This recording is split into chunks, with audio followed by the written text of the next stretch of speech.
What is going on, people? Welcome to Peter on Pole. My name is Peter. In pole position, we're talking all things the Mexican Grand Prix. Yes, people, thank you for joining me live and direct. Of course, I'm coming straight out the streets of the Mexican Grand Prix. I'll tell you what, it actually wasn't a bad Grand Prix overall. I know Mexico doesn't really give the best races in Formula One. Yes, we've had some times where it's not been quite the lit, if I must say so myself. But nonetheless, there was a lot of talking points. And that's the thing I like about F1. There's a lot of talking points to discuss when it comes to Formula One.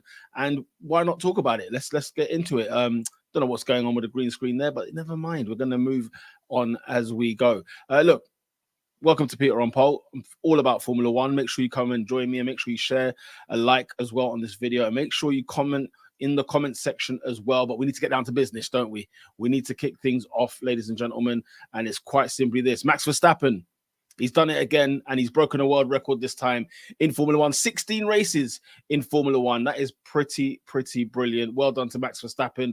16 out of 19 races. I mean, listen, Formula One 2023 hasn't been the best advert, I must say, for new fans or for people who fell out of love with Formula One and trying to get back in. When you get situations like this where Max Verstappen is absolutely, dominating the season, it's very difficult to draw new eyes into the situation. And I can totally understand why people don't want to get involved in Formula One. But listen, we're watching greatness. We're watching something happen in front of us where we have to just take time out and say, do you know what? Fair play to Max Verstappen. He's been brilliant all season long. And I know some people will be upset because, they would love to have a decent championship on the hands, some sort of battle. And that makes sense. Like, I can totally understand why you would want to feel that way. But he breaks a record, winning 16 races in a single season. No one has ever done that in Formula One. No one has ever done that at all in Formula One. And it's been absolutely nothing short of brilliant for Max Verstappen. Make sure you do smash a like, and make sure you do get your comments in the comment section. We'll be reading every single one of those out. So big up to everyone that's joining me right now. But yes, Max Verstappen, doing his thing, dominating. As soon as Sergio Perez and Charles Leclerc had their thing, that was it. Max was off into the sunset, and he completely dominated. It was a very good Grand Prix nonetheless. Listen, we can't talk Mexican Grand Prix without talking about this man, Mr. Sergio Perez, and even Yuki Tsunoda as well. Because the story for me in this Grand Prix was simply for these drivers to just be more patient. You've got to be more patient in terms of overtaking.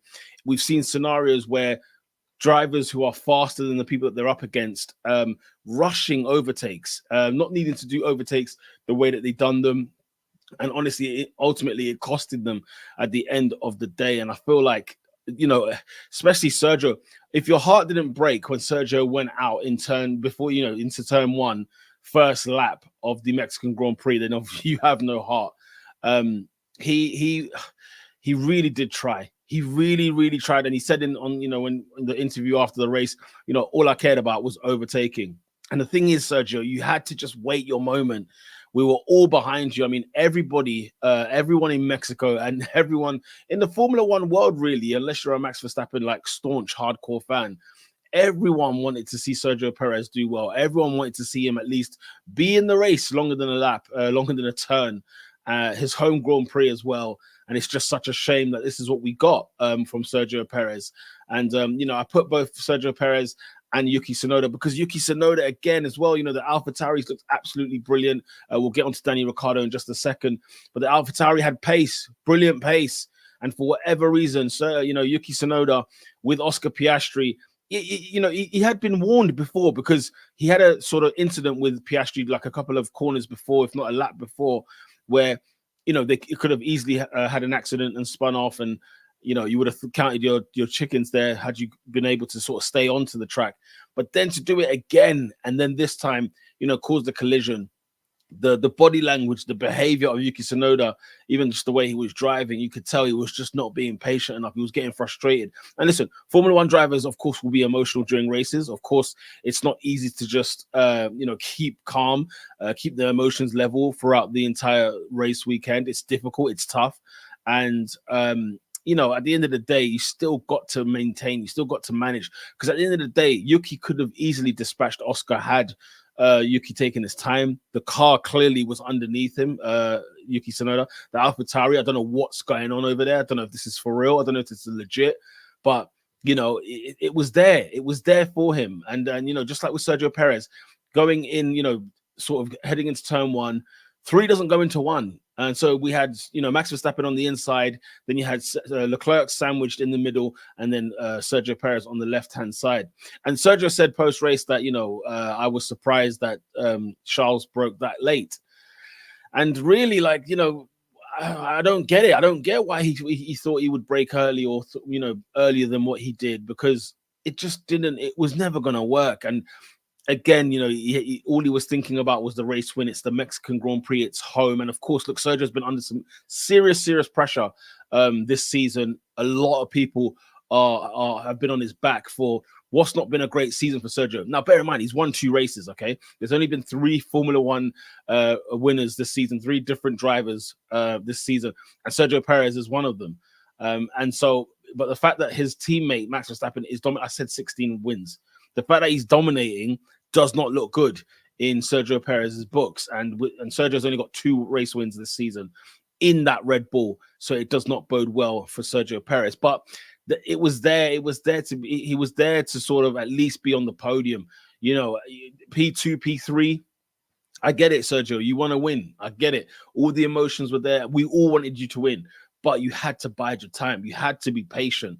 You had to be absolutely patient, and that race was going to come to you. And big up to RVT Secure, who says Max and Lando are in their prime, definitely. I mean, look, Max is out of this world at the moment in time. It's under, you know, you cannot deny that.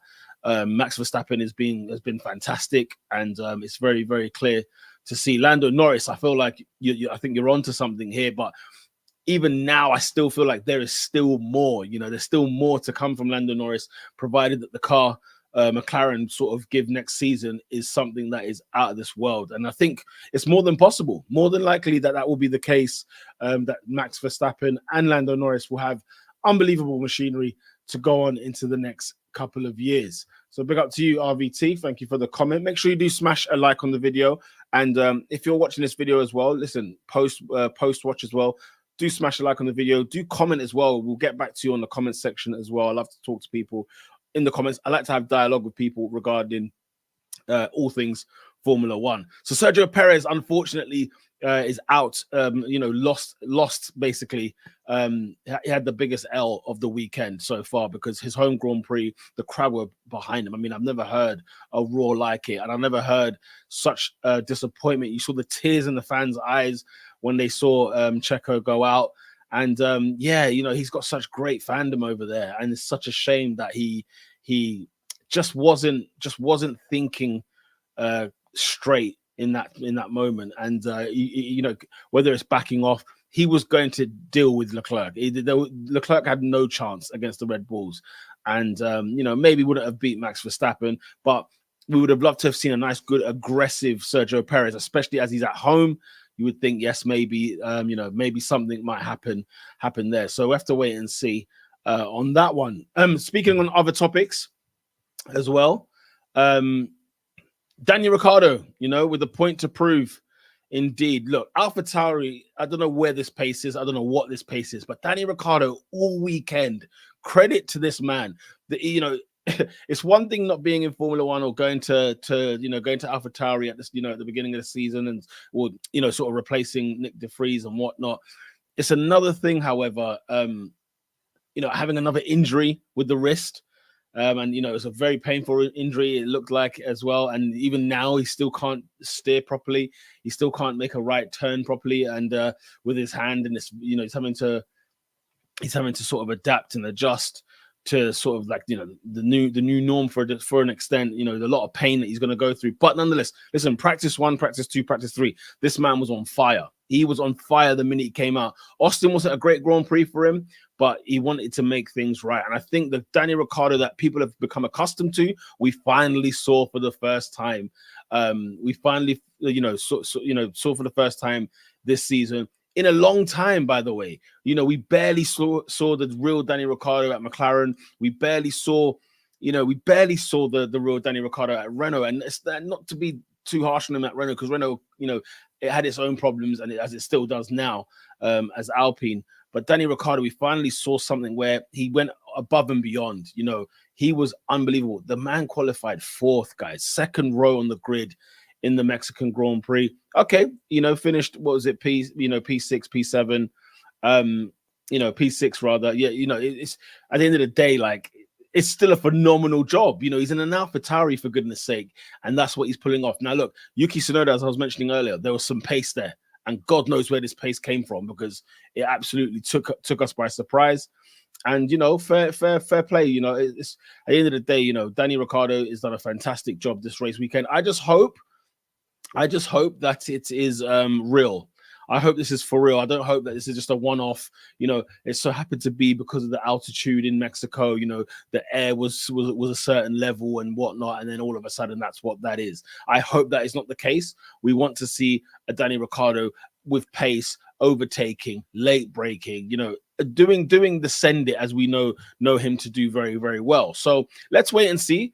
And of course, a performance like this on the weekend, as to which, Sergio Perez has his situation. And by the way, in qualifying, as I said, he qualified P4, but guess what, guys? He qualified ahead of Sergio Perez. And that is a concern.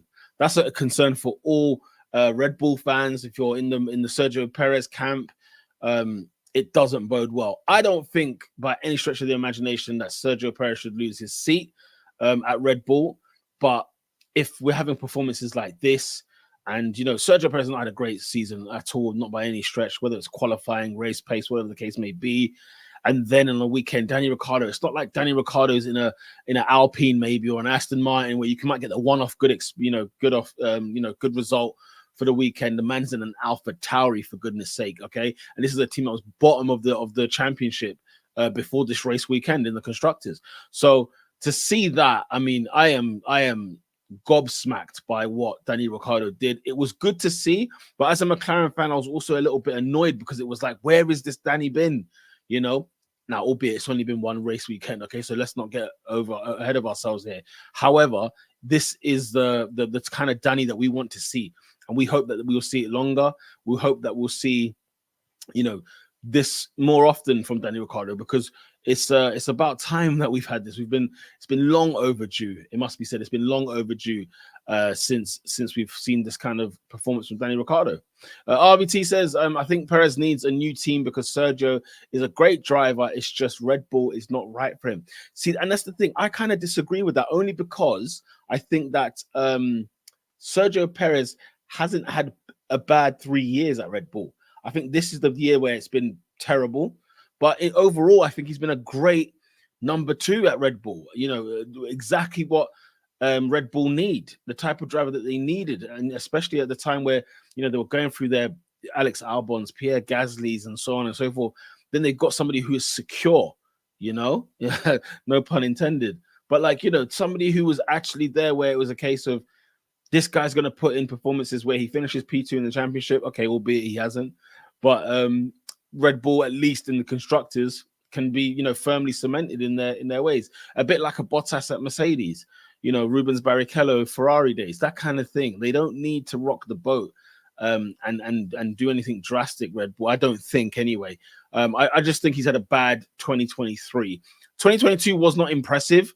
2021 was good, So maybe, since the regs have changed, will we not get that Checo back? I'm not too sure. Remains to be seen. But Danny Ricciardo, topic at hand here. Danny Ricciardo doing what he's done, phenomenal stuff. And I think it's such a shame that we're seeing him near the back end of the grid with this sort of team. Danny Ricciardo needs to be in one of the front teams in Formula One. It's simple, and we there's no debating about it.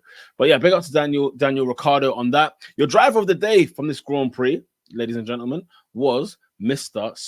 Lando Norris. Lando Norris, I mean, take a bow, son. Take a bow, son. What a great recovery. And listen, it's all about this day, because Saturday he had a shocker. He even admitted it himself. He let the team down. He did not have a good Saturday in Mexico. And so, he made up for it in the Grand Prix on Sunday, and even then he had a few like situations where he sort of was pegged back and then gained positions again. he got like 12, I think it was 12 positions he gained over the course of over the race, starting P17. That's how bad his quali was. He started P17 and finished P5. Big up to Lando Norris, who was the driver of the day. But also, guys, the overtaking. It was juicy stuff. It was brilliant stuff from Lando Norris. You could take your pick. What was your favorite? I mean, my favorite, I think it's got to be the George Russell one, because the deception he gave George Russell was outrageous. The Daniel Ricciardo one is phenomenal because it's on the outside and it's like there's no, you should have no right overtaking like that in Mexico, especially because Mexico does not give us, usually doesn't give us overtaking. I think last season we had 10 overtakes in total. And, Mr. Lando Norris, gained 12 positions, so it kind of tells you what kind of race this really was. It was really an entertaining race. But Lando Norris, some of the overtaking was sensational. And the one for me on George Russell, because he kind of feints the overtake and sends George Russell to the shops. And then he can, the traction that Lando had was very simple, very easy. And, happy days for McLaren in the end, which looked like a bit of a sketchy race weekend, especially if he was a Lando fan. But I was always confident in the fact that Lando being the one at P17 and Oscar Piastri. Piastri's a great driver. Don't get me wrong. He's got the pace, definitely. And he's learning on the job as as in his rookie season. But the rookiness does come out in him a few times, especially when you look at, the tire management, the kind of, how sort of the long distance racing, as I say, he's learning on the job. I don't want to be too harsh on him. He's got to learn these things this year because he's going to have a good car into next season. He'll have a great car, and it's all about, sort of tightening those screws of a rookie driver. He can be forgiven definitely this year. And by the way, he's still phenomenal this season. Okay. He's still ahead of both the Alpines and the Drivers' Championship. So fair play to him, ahead of Stroll, people like that. So fair play to him. And, but Lando Norris has been fantastic. He had a great Sunday. And, if quali went right, another podium would have been on the cards for Lando Norris. And it would have made, 5 podiums in a row? 5 podiums in a row is just unbelievable, phenomenal scenes. Listen, guys, if you like Formula One content like this, make sure you do smash a like on the video and do comment. Because I love to talk about Formula One. I love to talk all things Formula One, and I like to hear people's opinions. And this is your show. You're in pole position. Never mind me.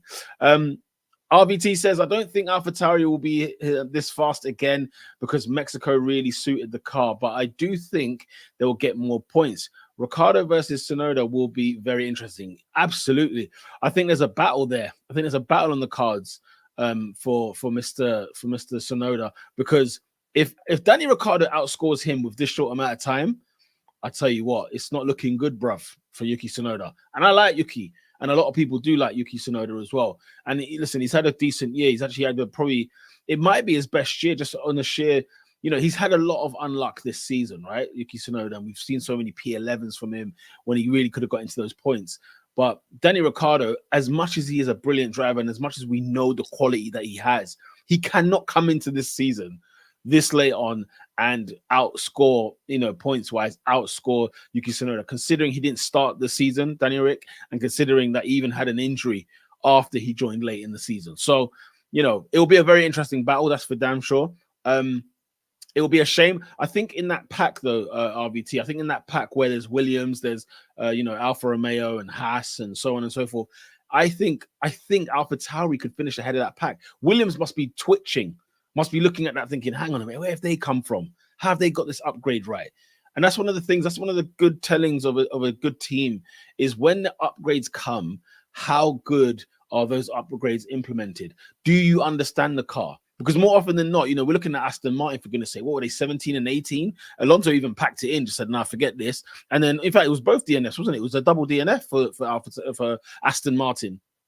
And because they've been upgrading, and yet we are seeing them downgrade all the way through. They do not understand what's going on with that car. They do not understand what they need to do. And now they're kind of matching different things. They're taking a diffuser from here and then putting in a wing from here. And it's a mess. It's an absolute mess where even Alonso is like packing it in. He doesn't want no part of it. So my point is about AlphaTauri. They've been putting in some upgrades, and look at the improvement they've done so far. this is phenomenal. I love what I'm seeing. I'm hoping it continue, but I totally hear what you're saying there, RVT. Maybe it is just for show. But I end on that point with Lando Norris. Fantastic driving. He was the driver of the day officially as well.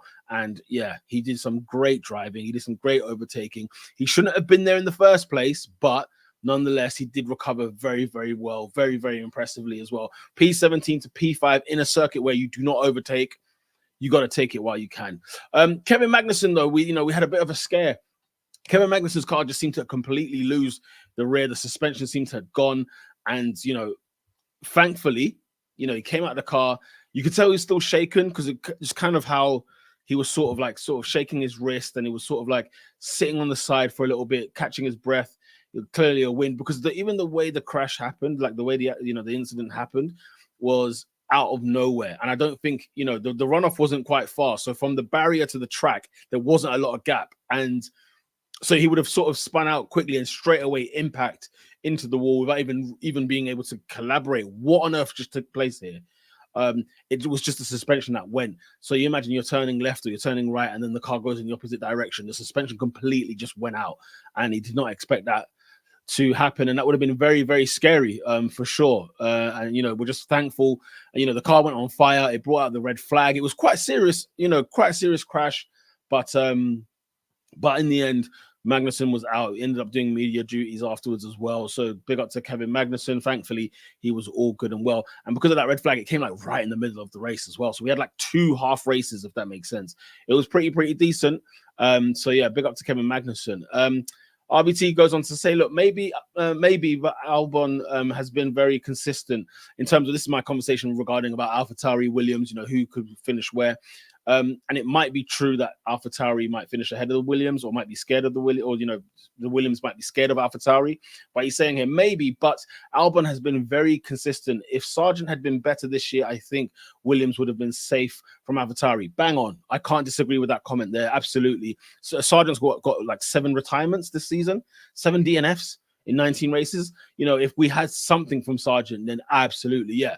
The Williams would have been clear. They would have been gone. It would have been next to, having a conversation with Alpine, and Mid-Pine or Alpine, however you don't want to call them. But yeah, no, you're right. You're absolutely right. I'm just looking at the circumstances as it is now. And again, if we do what ifs and everything else, there's quite a lot of collaboration going on there. What if Danny Ricciardo was in AlphaTauri at the start of the season? There's all sorts of things. But you make a very good point. So, Logan Sargent is costing Williams this season. Williams have been decent. They've been good, by the way. They're not the Williams that we've been seeing over the last maybe 3 or 4 years, but they've been good. But they could be even better. And I'm sure James Vowles, he's got a big decision to make in the summer. What does he do with that driver pairing with Alex Albon? And Alex Albon is putting himself in the market here. People are going to be looking at him and think, can we take a punt on him again? Shall we look at Alex Albon? He's been phenomenal this year, no doubt about it. He's been absolutely superb. But yes, AlphaTauri at the moment, it's like in the here and now. It's only one race. It's only one race weekend, but they've looked bloody good. And let's see, in Brazil, fast circuit, sprint weekend, if AlphaTauri impress in Brazil, Williams are in a bit of bother. They're in a bit of bother there. But it's still been a good season for Williams nonetheless, I think. Anyway, but yeah, if you like Formula One content like this, people, make sure you smash a like. Listen, Formula One talk is what we like to do over here on this channel, and I like to get back to a lot of a lot more content creating, and make sure we have a lot more discussions. Looking to do live streams every single Monday, 7 p.m. UK time, and then even do some sort of videos, actual edited videos, maybe on the Wednesday, just sort of topics that have come from the race weekend, or just from news and things of that nature, and just other topical things to talk about in the world of Formula One. Now, before we do leave, I want to talk about some stats from the Mexican Grand Prix, because I love seeing the stats. I love seeing what's going on, what's taking place. And I usually get these stats from lightsoutblog.com. Big up to Nick, I think his name is there. But yeah, he's got brilliant stats. I mean, stats that he pulled them out of nowhere. I don't even know where he finds them. But salute to him. I want to give him his credit. Make sure you go check it out, lightsoutblog.com. But yeah, in terms of the statistics, Max Verstappen recorded his 51st victory of his Formula One career at the 2023 Mexican Grand Prix, equaling Alain Prost for 4th place in the all-time wins list. That's a big thing, by the way. To equal Alain Prost, we know Alain Prost, and he's an absolute legend in Formula One. And of course, Max Verstappen is entering that legendary status as we're watching greatness before our very eyes. During the race, Max Verstappen also passed Prost for 4th place in the list of most laps led in Formula One. So look at the territory that Max Verstappen is entering in, and it's too easy to get caught up in the Formula One is boring, or we get caught up in too much in the negativity about Formula One, when really though there's a lot of else that's going on. And in 5 years, 10 years time, 20 years time, people will be talking about this Max Verstappen and talking about what a legend he was. It was great to see him race, and it was great to see him compete and everything else. And yet, really and truly, it's like, a lot of it, most of the time in the real life, we've been complaining and moaning about Max Verstappen. Speaking of which, Max Verstappen, of course, recorded his 16th win in the Formula One 2023 season. That's a new record, of course, with the most victories in a Formula One season. You look at the legends we've had: Schumacher, Ayrton Senna, Lewis Hamilton, the Jim Clark, the list goes on, Graham Hills, all the Niki Lauders, all the Dons that have come in, that have been in Formula One.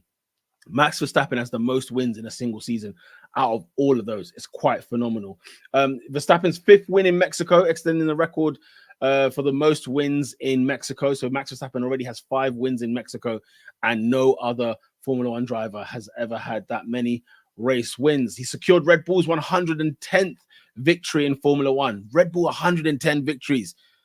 This team, remember, was formed in 2006. It's not like it's not back in the day, it's not a Benetton, it's not a Tyrrell, it's not a Jordan, it's not that old, this team, it's not that old at all. It's not a McLaren, it's not a Ferrari, it's not a Williams. This is a team that is fresh out the gate in Formula One terms, and 110 race wins it's a joke. It's an absolute joke. This is the third time in the last this is the third time in the last 4 times that it has been run at Mexico, and has been won from third on the grid. So sorry, let me be clear on that. So 3 of the last 4 times the Mexican Grand Prix has been won from 3rd place. That is phenomenal stuff. That is quite an intriguing statistic to see, because that straight is long, by the way. When you come off the straight in terms of into turn 1, it's a bloody long straight, people. So it's actually quite amazing and impressive to see how 3rd place seems to be the sweet spot. And and if your car's fast, if you've got the pace, happy days. On the podium, so for the 3rd year in a row, Lewis Hamilton finished as runner-up. We didn't even touch on Lewis Hamilton really, but great race from him. Great stuff from Mercedes. Mercedes are a little bit Jekyll and Hyde. I can't understand them. Overall, they are the 2nd best team in Formula One, right? Yeah, I'd say so. But I can't ever work out what Mercedes I'm going to get this week, into last week, into the week after that. Austin was weird. The race before that, they were good. Here, they were good. George Russell wasn't necessarily good, but, Lewis Hamilton was. It's all a bit weird. It's all a bit weird when it comes to Mercedes this season. But 3rd year in a row, Lewis Hamilton finished as runner-up to Max Verstappen in Mexico City. So imagine that, 3 years in a row, it's been Max Verstappen 1 and Sir Lewis Hamilton 2. Hamilton extends the record for most podiums in Mexico to 6. This was Hamilton's 3rd runner-up finish of the season, his first since the Spanish Grand Prix. So he's had 3 runner-ups, 3 P2s this season, and the last one was in Barcelona. That was ages ago. That feels like, was that even this season? I couldn't even tell you. But fair play to Lewis Hamilton. He finally got on the podium again, and P2. And I wonder why that team radio was really happy, because I noticed it. I paid attention to the team radio in the end. And I noticed that it was very, very excited, very, very happy. And if you ain't had a P2 since Barcelona, since the Spanish Grand Prix, I can understand why. So salute to Lewis Hamilton. It says Hamilton's podium marked the 750th podium finish for a Formula One British driver. 750 podiums for Britain, and thanks to Sir Lewis Hamilton. That was the 750th. This was the third consecutive race in which a driver starting sixth finished on the podium. The last time the driver starting sixth recorded 3 podiums in a row was at 2017 Belgian, Italian, and Singapore Grand Prix. So they've done this 3 times in a row here, 3 races in a row. A driver that started sixth ends up on the podium. Phenomenal stuff. I mean, salute to the podium people out here who've been doing this. Losing 2 positions from where he started, Carlos Sainz maintained his record for having never gained a place in the Mexican Grand Prix. That's a harsh one, isn't it? Carlos Sainz has never gained a place in the Mexican Grand Prix, and he's kept that record. In the last, it's actually quite incredible. That is actually quite incredible. From starting and losing 2 positions, finishing 4th. This is where he is in the Mexican Grand Prix list. Finishing 5th in the 2023 Mexican City Grand Prix, Lando Norris scored for the 11th consecutive race. Norris gained 12 positions. Big up to Lando Norris. We spoke about him earlier already on this. And yeah, he's been phenomenal this season. Fantastic stuff from Lando Norris. With both Daniel Ricciardo and Piastri in the top 10, the Mexican Grand Prix was the first race since 2013 Brazilian Grand Prix to have 2 Australian drivers scoring points. And of course, that must be Mark Webber, I guess, and Daniel Ricciardo last time round. But yeah, salute to Piastri and Daniel Ricciardo, both getting points.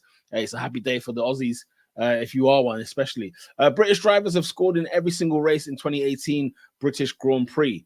They've scored in every single race since the 2018 British Grand Prix. Do you hear that?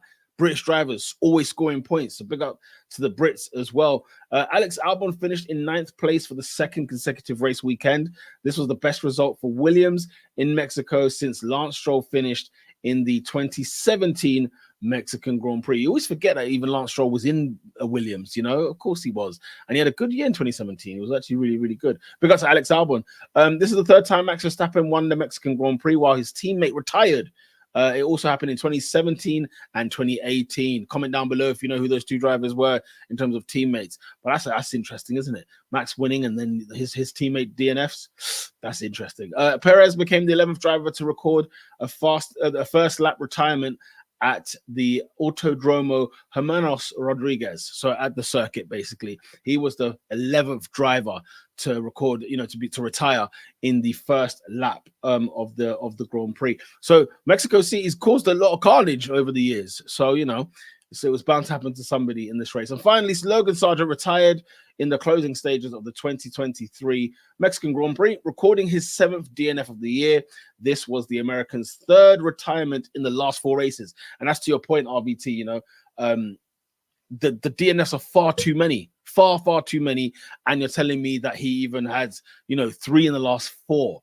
Yeah, it's a burn. We can't lie. It's a burn at the end of the day. So, here we are anyway, people. Make sure you do smash a like on the video. Make sure you subscribe to the channel. If you like Formula One content like this, we'll be doing this every single Monday, post-race especially. And if not, there'll be some videos regarding Formula One. And on Wednesday as well, we'll be doing just edited videos in general. Peter on Sports on Twitter or X, whatever you want to call it. Peter on Pole on Instagram, YouTube, TikTok, you have a butcher's. Until Brazil, people, we'll see you in Brazil for the Brazilian Grand Prix. It was actually a half decent Mexican Grand Prix. I like the fact I could just pluck out a few stories, have a little conversation about certain things, and then we can discuss it. And big up to everybody that's commented as well. Make sure you do subscribe to the channel if you like Formula One content like this, and do comment. I'll get back into the post comment section as well, so don't worry about that if you're watching this on the replay. But anyway, Peter on pole. Until next time, people, it's lights out.